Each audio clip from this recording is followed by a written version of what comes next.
Today, I've got Trebuchet combat, open field combat with even Chase-Go showcasing how you can take advantage of Cavalry in the open field, and also more information on Rally and Garrison combat. Yes, it's going to be a jam-packed episode because obviously in Empire 64, us in the Grudge Bearers and the Smash Squad have been honestly fighting in the East Kingdom, having a really good time and honestly learning as much as we can for the future, right? For the future big fight for the Imperial City. So let's go over what we've done, all the kind of highlights of the war that has been going on, and showcase what the current situation looks like in Empire 64. So if you enjoy these videos, you enjoy Age of Empires Mobile with me, MrSneakyy, you know what to do, guys. Smash a like, comment, and subscribe. We're almost at 8,000 subs, so thank you every single one of you that watch these videos. Hit the thumbs up, comments down below, and even suggest nicely how we can improve these videos. So with all that said, let's get into the video.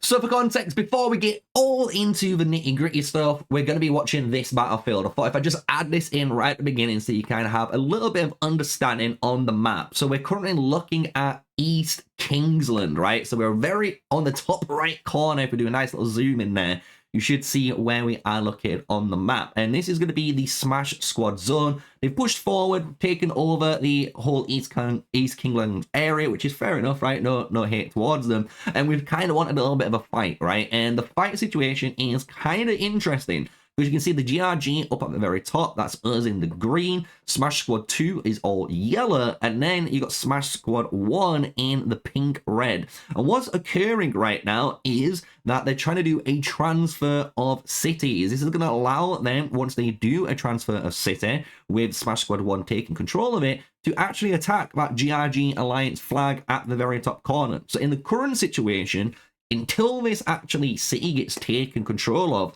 we're kind of in a nice little 1v1. Let's be honest. I am in kind of like a 1v1. I'm not going to exaggerate things because we didn't really see too much of the Smash Squad 1 at first, right? So they didn't take any participation until this city does get taken over. So I kind of wanted to add that in and showcase that for you guys. So when it comes back to any of the footage here that you're going to see, you know this is kind of the battle zone.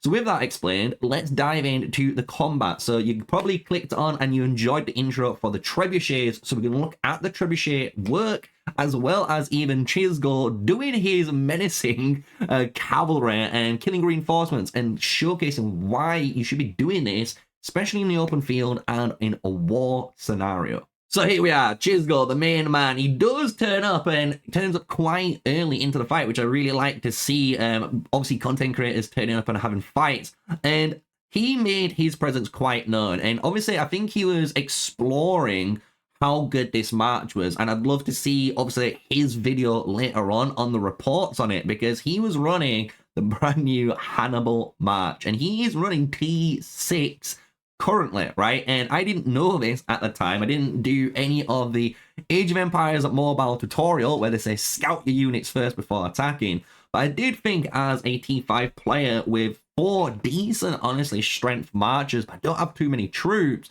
I might actually put a little bit of a dent in him. And you're going to see me teleport in, you're going to see me do a crash bomb, and honestly, I'm not going to hide any of my mistakes, because this was a big mistake on my area. And you can see how much damage this match truly does. And this is crazy. And what this allows Chase-Go to do, though, which is really good on him, right? And actually a really good thing. I'm not even going to be that guy and hate on him, because this is what everyone technically should be doing, where he's using this one really strong march. I mean that really strong march, right? And you saw me instantly go in, like, I'm gonna replay that, I'm gonna 5 bomb him, and my troops lose so much, right? And as soon as they start losing too much, I just start pulling them in, right? I'm like, yeah, no, I'm not going into red. Bam, bam, bam, bam, bam, bam. Right, and he's still chilling. So that just showcases there the power of having just that one guy. You could have even maybe 2 guys in the backline in a war killing reinforcements. Because the thing is, this game, when we dive into the Rally and Garrison way this game actually plays, which is honestly completely different to Rise of Kingdoms, which a lot of people might not be aware of, right? you really need reinforcements. Let me just stress that. So this type of play style is actually one of the best kind of play styles if you want to play Cavalry, especially if you kind of play more of a, I wouldn't say a selfish play style, but if you want to be more of a lone wolf at times, this is an excellent play style. And you can see him here again going back and just doing work. And I will put people AFK trying to do PvE content during a war. Guess what, dude? I'm going to put you on YouTube because that is a big, big, big no-no. What are you doing? What are you doing? And I honestly, anyone doing this in a war zone deserves to get hit. And I honestly think everyone, even our fours, agree with this, right? If you are in a war zone and you're doing PvE content when we need you fighting, oh boy, Chisgo can go crazy. He can go crazy, right? So just for one last time, let's show the swarm, show the big mistake. Sneaky, what were you thinking? I don't know. I was hoping my T5 maybe a bit more. Maybe for my troops was around 90k each instead of around 50, 40k. That might have been a massive game changer. Massive, massive game changer, right? But it wasn't. It really wasn't. So when we do look at his troops, you can see T6, right? T6 troops, and he's Hannibal almost 5 stars. And I sent him a message instantly saying, bro, I'm actually kind of jealous of that Hannibal. That damage is absurd. It is absurd how much damage that guy does. He does give me Mulan vibes, but for Cavs. So that's why I kind of liked it, right? And it kind of made me jealous being a Mulan player, I'm not going to lie. So this was the match he was running up. And you can see, look, to be honest, the other two heroes, even though you can get just in the great through the MGE, they're only 1-star heroes. They're not even hitting that 2-star threshold to get any sort of reduction or troop advantage for their match. So they're basically 2 1-star heroes with a little bit of extra might. And then you've got that 4-star Hannibal, and look how much damage that was doing. And it just kind of showcases, look, troop tier really does matter in this game. It really does matter, especially your troop count, as well as your commanders, the gear they're going to have equipped. All of these actual stats really do add up and make your match basically a god. It really does, and you have to focus on that one match. So especially if you're a free-to-play player. So I really wanted to add this in, get the show on the road. And now let's go into some of the Trebuchet gameplay. So Trebuchets are really, really interesting because, as you can see at the moment, you've got the Smash Squad 1 trying to take over the city, as I kind of explained in the context rule, right? And Gala, Pogo, as well as Rotmo doing some really good work trying to kill all the reinforcements again from the guys trying to capture the city to delay it, as well as trying to swarm down and blow up that alliance, right? But when you see these bad boys, these things are so interesting. So these are, as you'll see on the map now, these red markers are trebuchets. These are war machines you can actually get in the game. You have to use Alliance Tech, research this through, and I'll put, at the moment, you should see it, a big nice little screenshot showing where this area is on Alliance Tech. But when we go into it, you can summon these bad boys. The way these trebuchets actually work, the damage of these is all about manpower. So obviously you can summon one of these trebuchets, and one person can go into the trebuchet and take full control of it. And you can see they've got 40 ammunition. You can see all the 5 boulders there ready to fire, and they're waiting for basically someone to take control. Once someone goes inside, you can see now they've got full control of the trebuchet. They can actually move it around as well. They can reposition it with any of the war machines. That's including battering rams as well. But the cool thing is the damage, you can see how much damage there's going. There's 7,500 on one hit, and then 5,888 on the other hit.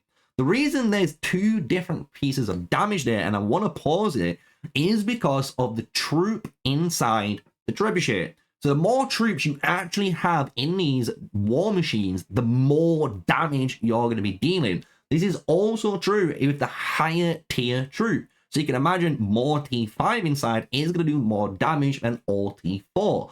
So it really does matter when you're trying to use these to push things out. And you'll see these guys doing an amazing push, honestly, I was like, what is going on? Because Rotmore, obviously with Galapago here, have teleported to the south side of that city to stop them taking it. And they have responded like, look, we know we can't rally you, and we know we can't technically fight you on the open field.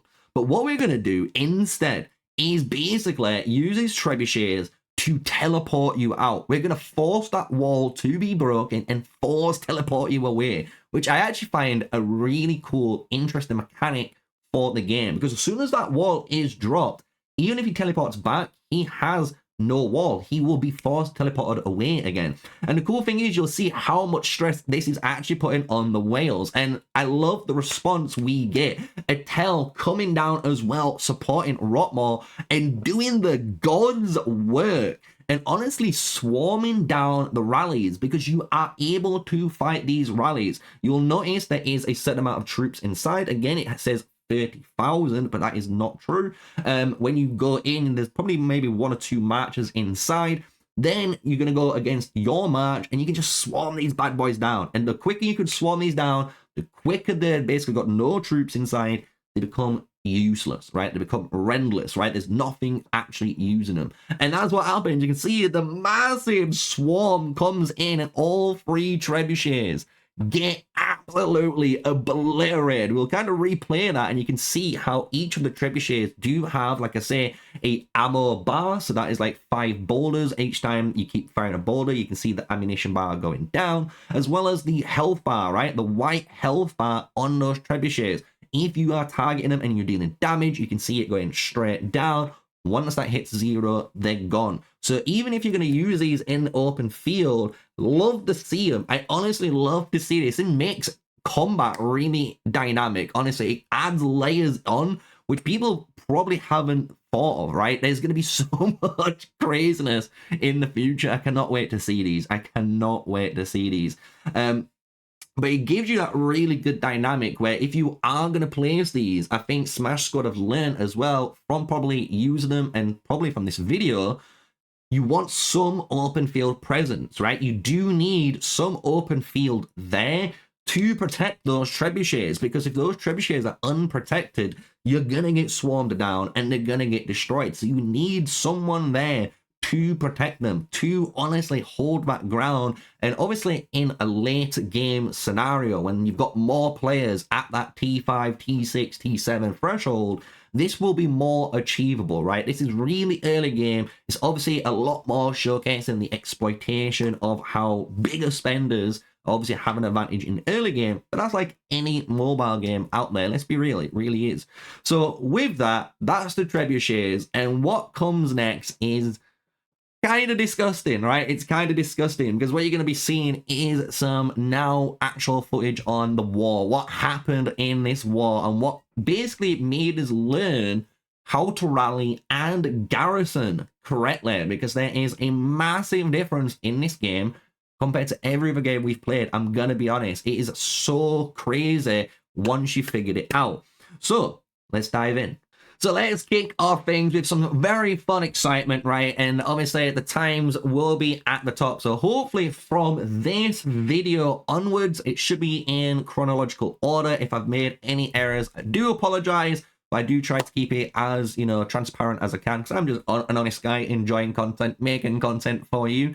And Galapago teleports in first. So this is just before you saw Rotmore and Atel down at the south doing pretty much the same thing before the trebuchets attacked. So this is just before all of that occurred. And Galapago, Leroy Jenkins goes in 5v the entire army. And this is honestly kind of showcasing 2 things. Obviously how powerful T7 troops are, because T7 are crazy, absolutely crazy. But it also showcases like these guys are trying to take out the city, and what we're trying to achieve here is obviously delaying them, right? Delay that city capture, because the longer and longer this takes Smash Squad 1 to take over compared to Smash Squad 2, it means it allows us to have a 1v1 fight, right? Because at the moment there's no adjacent tiles from Smash Squad 1 touching us, right? So that means we can't get double rallied. We don't have to worry about stuff like that. at the moment. And that does put us kind of on a little timer. It does put a little bit of stress on the situation, but obviously we understand what's going on. And we have to obviously make decisions. So the first decision is to try and slow them down. And that's kind of what Galapago is doing here. And he does the crazy thing. I'm not going to lie. He does the crazy thing. He will clean up every march here, and Rockmore teleporting in now with the support on the right side, and they're gonna full clear all the reinforcements. And what they do next is kind of insane. It is kind of insane, and it would have worked out if Pago held on the fire, but look at him, bro. He's just swarming. He's just swarming, bro. And I know that hurt. Everyone will know that hurt. Even us in voice comms was like, bro, if he just waited that extra couple of seconds, it would have been fine. And you're probably wondering, why would it have been fine? And that's because Rockmore was there, right? Rockmore was there with Pago to support. And obviously, Pago at the time wasn't in voice comm, so he's just kind of doing his thing, you know, just trying his best. And Rockmore was just like, bro, if he just waited that extra couple of seconds, we could have swarmed that 10-match swarm. And that would have been a lot better, because 10 matches of T7, honestly, is doing so much damage per turn. You're going to absolutely wreck it. And you're going to see that happen, because obviously that does play out. Rockmore is here still defending the basically city. So he's going to stop anyone else from trying to touch the city to make it speed up a little bit quicker, right? So that's all he's doing right now. And waiting for Galapago to obviously jump back into the fray. So you can see Pago there just kind of chilling, kind of having a good time. And if we see him summon and his troops coming forward, and we just kind of zoom forward in time, this is what they needed to do last time. You can see there is some reinforcements gone into the Alliance Legion. It went from yellow to white. It's 1.2 million troops in there. And here we go. Boom. All the swarms going in. And look how much damage it is. 1.2 million going already down. The train of dead is here, boys. We've got ghost trains in Age of Empires, which everyone loves to see when playing these games. And that just showcases, look, the difference on attacking. Why you need 10 marches and not 5 when you're trying to do something like that with T7. You can actually see how a single T7 player, in all honesty, cannot actually 1v an alliance. It really can't. You cannot swarm down these massive rallies without taking some absolute monstrous damage. And that's why you need some support. So this showcases the difference there of 2 T7s versus 1, right? So hopefully you enjoyed that. So let's keep it up. Let's move on to the next clip. So now let's talk about rallying and garrisoning, because this is where everything changes. I'm going to be honest, even I'm hesitant telling everyone about this, because I don't think even the Smash Squad have figured it out themselves, because of the way they were rallying and even trying to counter rally this rally later down the line. So what a rally is, it is not like Rise of Kingdoms. I really need to stress that to you guys. The same with a garrison. A rally and a garrison do not behave the exact same as they do in Rise of Kingdoms, Call of Dragons, Infinity Kingdoms, you name it. They do not work the same. Because in those games, and I will have right now a nice little video kind of comparison, when you set up a rally in those games, you dedicate a rally leader. So that is someone in your alliance with their march. And anyone else who joins that rally basically is sending troops that hide behind the big rally leader's stats, right? So basically, if you're a T4 player, you're getting all the good benefits basically of the stats from a T5 player. And that's how it works in those games. In Age of Empires Mobile now, back to reality, as one main man said, right? When it comes to rallying and garrisoning, the way it actually works is you're going to obviously all join a rally. Everyone is going to join the rally, right? And when that rally goes, there is no rally leader. The way it actually plays out is every turn, basically everyone is going to be attacking each other simultaneously at the same time. You might get targeted by the T7 player. Sometimes you might not get targeted by the T7 player. And that's how you'll notice when it comes into these like fights, when you go into your battle report, you're able to actually go and switch between every single player in the rally, because each player is actually dealing damage to the opposing garrison. So it really doesn't matter who is in here. It honestly does. When it comes to reinforcing a garrison or a flag, you have to do the same, because one thing you'll notice during this double rally, which we was always scared about, and as you guessed, Smash Squad 1 was successful in getting the city. When you do a double rally, this is an absurd amount of damage being applied to the flag. But you'll notice just there, a random victory pop-up came up on my bar, and you're going to keep seeing more victories appearing. And the way that is happening is all because of the way reinforcements happen to a garrison flag. So at the current state, what people try to do is send a troop inside, right? And they keep trying to send troops inside one at a time to try to, you know, defend their flag. And that would make sense if you play Rise of Kingdoms and Call of Dragons and all of those games. And you can see me doing it right here. But what happens is, and as I've explained before, everyone is attacking everyone at the same time. So when you go in one at a time, your alliance rally here, this 1.2 million troops all hit you all at the same time. So your march, yes, I might do some positive trades against the T3 and T4 guys, but there's 1.2 million of those guys hitting my march. Honestly, that's how it is. And you just get obliterated. So the way you can actually fix this, and the way you're supposed to reinforce the flag, is with a reinforced rally. And we're going to be showcasing that in a moment in some future gameplay, and showcasing how you can reinforce your flags in various different manners, because you really do need to figure out how you can get around all the different, you know, combats in the open field. Because we're going to watch this here right now, and these are big no-nos. So right now, don't do this. You see him, look, instantly in, boom, boom, boom, boom, he's dead. It's not even, he's surviving long enough. Look, again, boom, dead. Goes it, dead. Look how many people are going in, and it's instantly dead, because you're fighting a 1.2 million rally. And the only way you're going to be able to defend this is reinforcing the flag with an actual reinforcement rally, which you can do if it's your flag. So we'll go into that. So with that, kind of explained quite a lot. Let's move on to the next bit of gameplay and showcase what happens from here, because you can see big, massive damage and stress from the Smash Squad absolutely putting in work against us in the Grudge Bearers. So absolutely amazing fight. We've enjoyed, honestly, this whole war. It was really good to be participating in. So with that, let's move on. So as we move forward in time, what happens is pretty simple. They do send a counter rally to our rally, and what we do is pretty simple. We just cancel it, because it does take Smash Squad 1 a very long time to go and make a counter rally, right, to try and defend this flag. So what we did is obviously set up another rally, and that's what you're watching right now. This is the second rally we sent,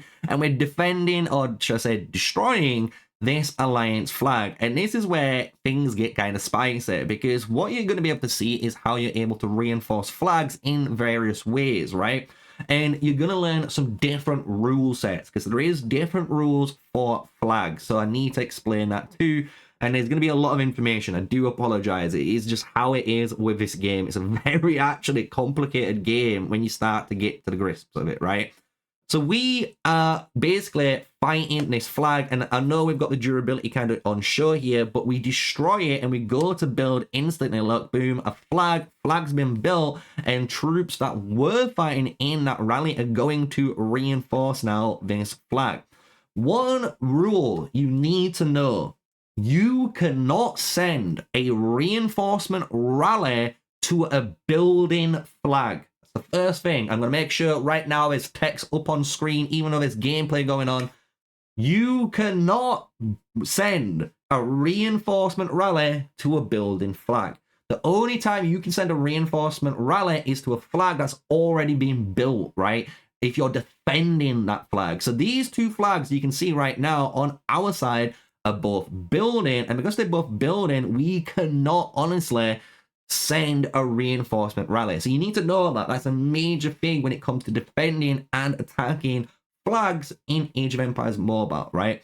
So now it comes to how can we get reinforcements into a very aggressive flag, right? Because as you can see, there's a shit ton of the Smash Squad 2 boys here, right? It's their territory at the end of the day, and we were cheeky enough to blow it up and try to take over it. And they've got all of the control. Anyone trying to get into it, you can see, look, people jumping out of seas, swarming you down and getting you killed.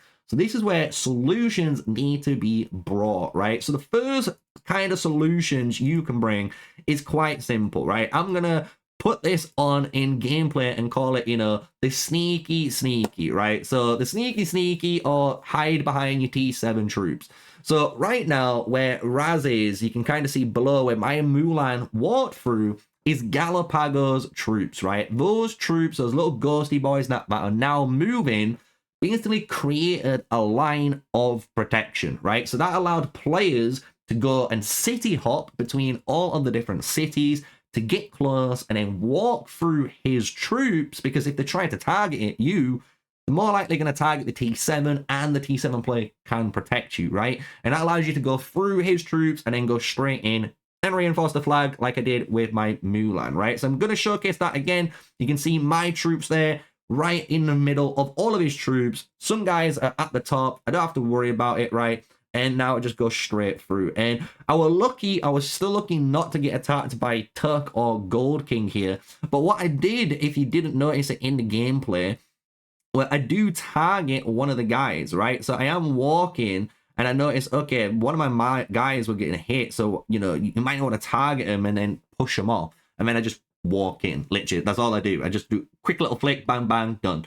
And that's why we're in. And that's one showcase of how you can reinforce this flag, right? If we go through, you're going to see the difference of not doing that, right? So people that are trying now to go through here and trying to reinforce this flag, it's not going to end well, right? It's just not going to end well. And we do need troops in here. You can see there's only over 600,000 troops. So how can we figure out and get more troops in there? Because let's be honest, we can't rally the flag, right? We can't rally the flag. We can't reinforce the flag. It's not built yet. It's one of the big determining factors. And we're kind of like, how are we getting troops in here? We're seeing Smash Squad doing some amazing work and basically blowing up people and stopping reinforcements going in. And Galapago doing the God's work, trying his best to defend everywhere, right? Through this entire fight. So you can see we're skipping through time here and how things are playing out.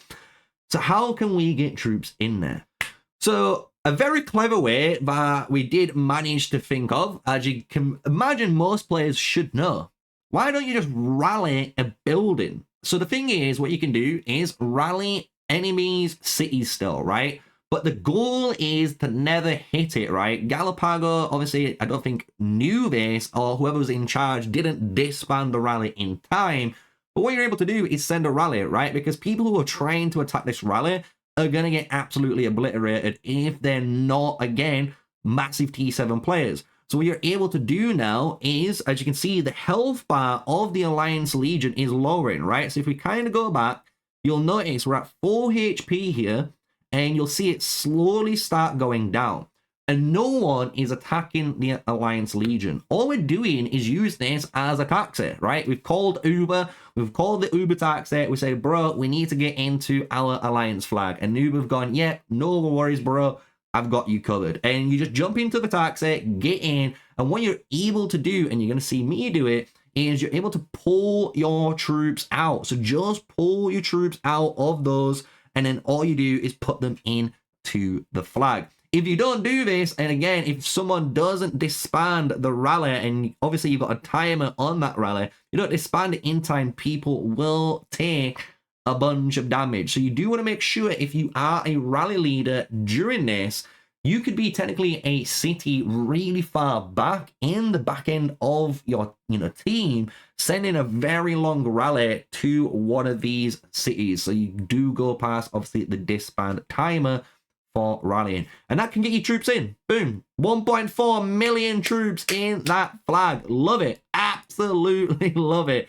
And basically from there, I'm going to be honest, it hit 23:26 my time. There was some rallies kicking off. There were some more rallies kicking off, and we were defending for a while, but it was bedtime. I'm sad to say it was bedtime for myself. It was almost midnight, and I obviously have duties to do in the real life. And when we came back to the game, obviously waking up, I wasn't too shocked because we were obviously outmanned, outnumbered, but obviously the Smash Squad pushed through. And at first, and what you should always do if you're in a war zone and if you're gonna go offline, shield, because I woke up obviously on all of this Smash Squad territory with a shield on, so I was safe, right? So I could teleport out here and you can see Smash Squad making their way up, obviously trying to block off any of our efforts in the future to fight in East Kingslands, which is fair enough, right? Because I think for both us and I think Chisgo's alliances, for content, it's been amazing,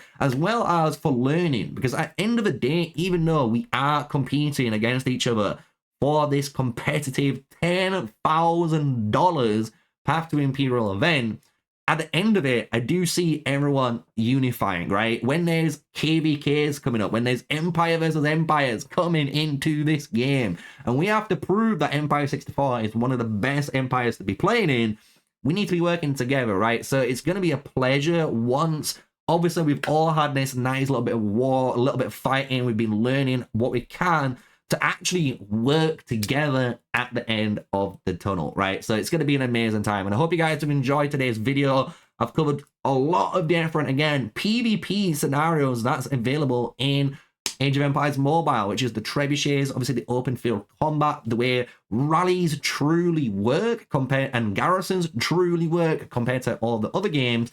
And yeah, it's been a pleasure. It's been a pleasure. I hope you guys have enjoyed it. And if you have, smash like, comment, and subscribe. Until the next one, guys, stay safe, stay sneaky. Peace out.